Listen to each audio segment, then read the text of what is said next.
welcome back. So it seems that passengers may have to put up with the morning crash because it's definitely here to stay. But transport economist Michael Lee has an idea of how they could be more comfortable commuting.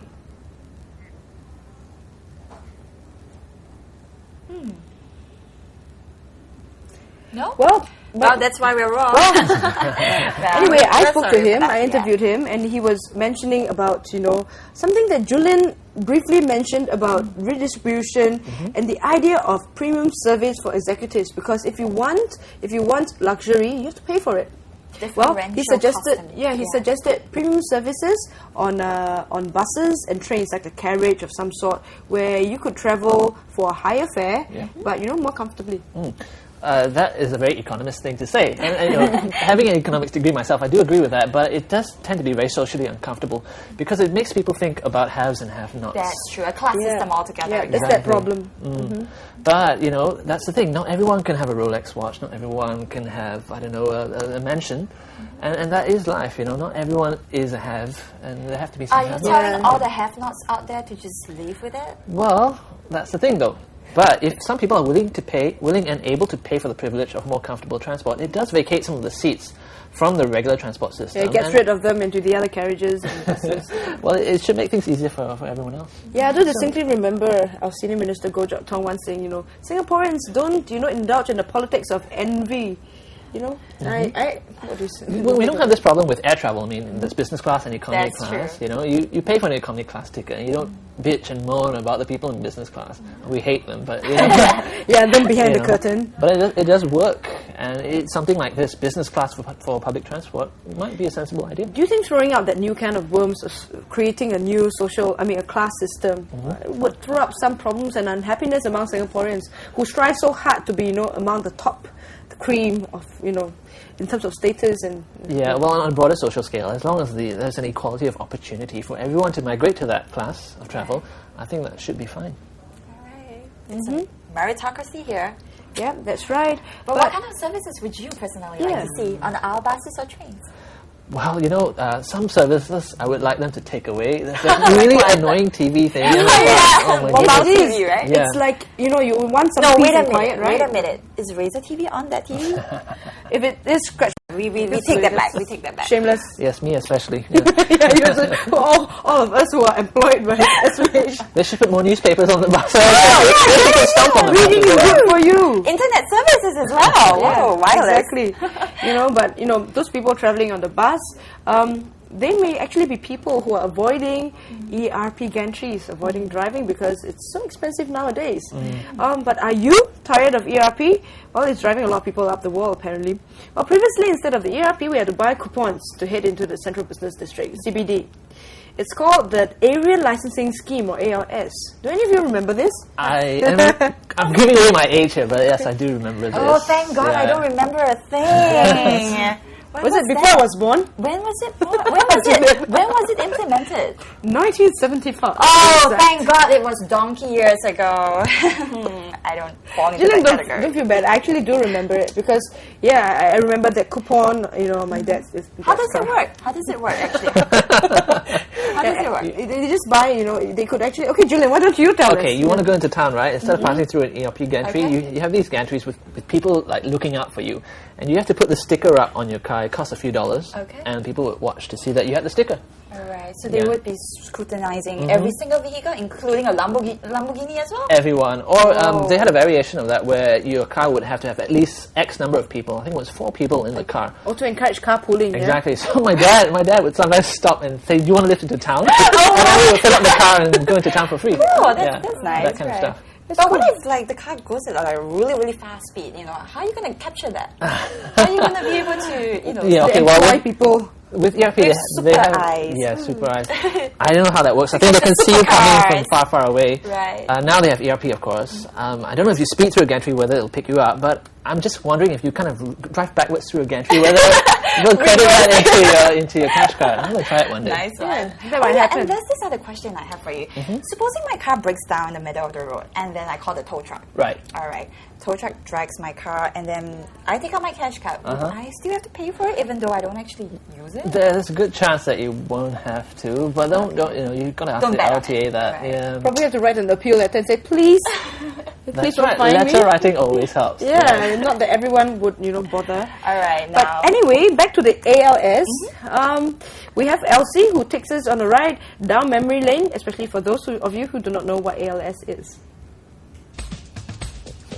The ERP gantry is a familiar sight to most of us, but that was not always the case.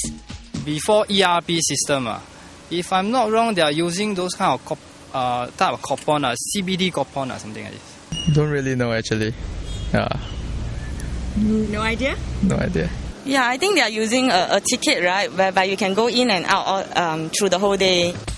Area Licensing Scheme, or ALS, is the simplest form of road pricing system started in 1975. You need to buy one of these coupons at designated roads before entering the Central Business District. The Electronic Road Pricing, or ERP, replaced ALS in 1998. More gantries are expected to go up to ease road congestion. Transport Economist Michael Lee believed that motorists pay less on average using the electronic system compared to the paper-based one. Remember, when we change from the manual road pricing system to ERP, on average, people pay less. Because now you can fine-tune the system before you have to physically print your daily license or monthly license, etc. But drivers who have used the ALS system beg to differ. 这我们就很有省钱，就是我们省很多钱嘛。如果你电子收费，你要进市区，你要一天花6块钱，我买这个不是省了咯，一天如果省了3块钱，厉害，一个月90块了。 It's a one-time payment, so you can use it for the whole day. If not, you'll be driving in and out of the ERP zone. You got to pay, keep on paying and paying. Well, with ERP, there's definitely no running away. As long as you pass through the gantry, you really have no choice but to pay it. And well, in this case, I think the ERP would be a more effective control than compared to the ALS. An even more sophisticated system has been tested, allowing real-time variable pricing, relying on historical traffic data and real-time traffic flow. This is the way of the future. So next generation will be changed dramatically. There will be new gantries, either GPS or some technology-based, distance-based. So more that will be the next natural move. With technological advances in road tolls, collections and video surveillance, physical infrastructure may become obsolete soon. The ERP gantries may become a thing of the past and only be found on pages of websites that reminisces about our past heritage. Did the ALS scheme actually work? Do you remember? That was when the car population was much smaller, and just something like 12 years ago, the whole total market size for cars was something like 30,000 new cars every year. So many more or less than now. Well, yeah, now it's like 100,000. So I think it's had to move with the times. Yeah. And I think some of the people in the clip were saying that it used to be better because you pay one time, you can use it as much as you want. Better from the commuter's point of view. But that's exactly it's it's precisely the point of But ERP. that does not solve the problem of congestion, because now the number of cars can't be controlled in terms of, on the same stretch of road at given amounts of time. If you have a day pass, you can go in and out as you wish. The other advantage of ERP is, of course, it's scalable, that you can add a gantry here, you can take one away there, blah, blah, blah. They haven't taken one away yet. But yeah, you can add one here. And you They're can just going to add more. Yeah. And you can vary the rate. It can be $5 one time, $1 another time, or whatever it is. Talking about varying the rates, I had a friend who actually suggested, what if they actually accidentally miscalculated the time that they reached the entrance of the gantry? For instance, from 8 a.m. to 9 a.m., if it costs about $1. Yeah. Supposing the clock, the time reflected in his car says 7:59. Yeah. All right, and when he reaches the gantry, it's already 8:01. Does he still have to pay like $1? Is it possible to vary the rates differentially throughout a scale of like during that 1 hour period? For instance, for the first 8:15, from 8 o'clock to 8:15, maybe you pay 50 cents. Right. Then when 8:15 to 8:30, $1. They do actually. Yeah, they do that. They do that. Okay, like alright. before I reach work here, until 8:55 is actually $2.50. Right after that, it's only 50 cents. Oh, yeah, the system, the system it's pretty good. That's cool. You still have to pay. Yeah. You just know how much you're hurting. That's all. Right. Talking about the sensitivity of the system, what do you think would be the future of ERP? Do you think it's here to stay? Or? It's definitely here to stay. Remember what I said about handphones? You can have cheap phones, but their calls are expensive. In order not to paralyze the network, I think that's the approach that the government is taking with car ownership. Okay. So it'll probably become slightly easier to own a car, but you're going to pay for the privilege of using it. And let's not make a mistake. It is a privilege to have a car. Well, we'd like to know what you think as well. Do you think ERP is fair? Do you have a better solution? Do you think our public transport network is too jammed up? Well, tell us what you think. The details are right here on your screen. Call us, SMS us, MMS us, email us, whatever. Skype us, whatever you can get your hands on, That's true. Whatever way you choose, you could win one of our 8 daily prizes. That's right. For the next 8 days, we're giving out 8 prizes a day. And here's what they are. Take part in Razer TV and win!